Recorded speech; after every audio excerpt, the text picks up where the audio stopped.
या बलात्काऱ्यांना कडक शासन व्हावं अशा तरतुदी केलेल्या आहेत।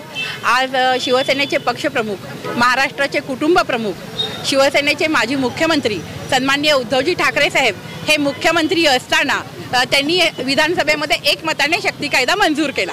हा शक्ती कायदा असा आहे की शक्ती कायद्यामध्ये ज्या नराधमांना शासन होण्यासाठी 21 दिवसाच्या आत कोर्टामध्ये त्यांच्यावर खटला चालला पाहिजे आणि फास्ट ट्रॅक कोर्टात खटला चालून नराधमांना कडक शासन व्हायला पाहिजे।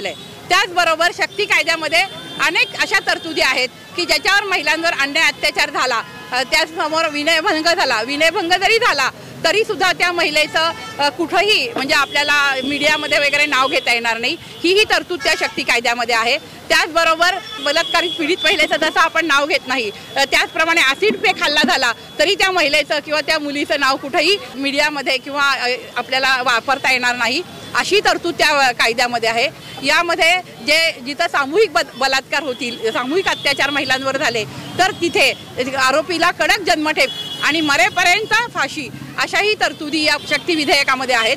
हे शक्ती विधेयक जेवढ्या लवकर पारित होईल तेवढ्या लवकर अत्याचारित महिलांना दिलासा मिळणार आहे आणि आरोपींना, नराधमांना कडक शासन होण्याला मदत होणार आहे।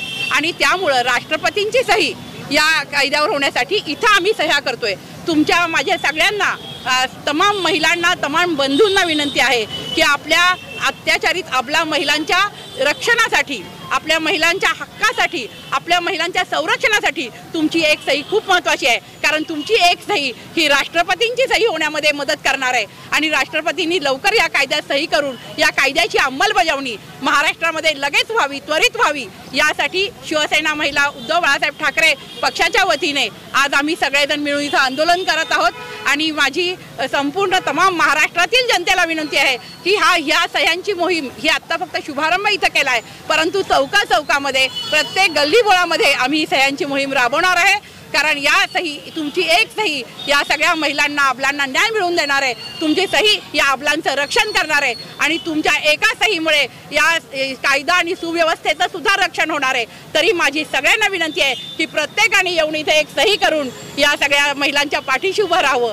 कायद्यामध्ये जे तरतुदी आहेत त्या तरतुदींची अंमलबजावणी झाली नाही तर बलात्कारांना आणि धाडस होईल, त्यांचं धाडस वाढत जाईल बलात्काऱ्यांचं आणि दिवसेंदिवस महिलांवरचे अत्याचार वाढत चाललेले आहेत, त्याला आळा बसणार नाही। त्यामुळे या सहीचं फार मोठं महत्त्व आहे आणि मी सगळ्या तमाम जनतेला सांगू इच्छिते की प्रत्येकाने लोकशाहीमध्ये आपल्या सही आपली सही करून राष्ट्रपतींची सही होण्यासाठी तुमची एक सही भाग पाडेल आणि सगळ्यांना, आपल्या महिलांना दिलासा मिळेल। आपल्या ज्या अत्याचारित भगिनी आहेत त्यांच्यावर अत्याचार होणार नाहीत यासाठी आपण सगळेजण एक होऊया आणि या महाराष्ट्राचं रक्षण करूया।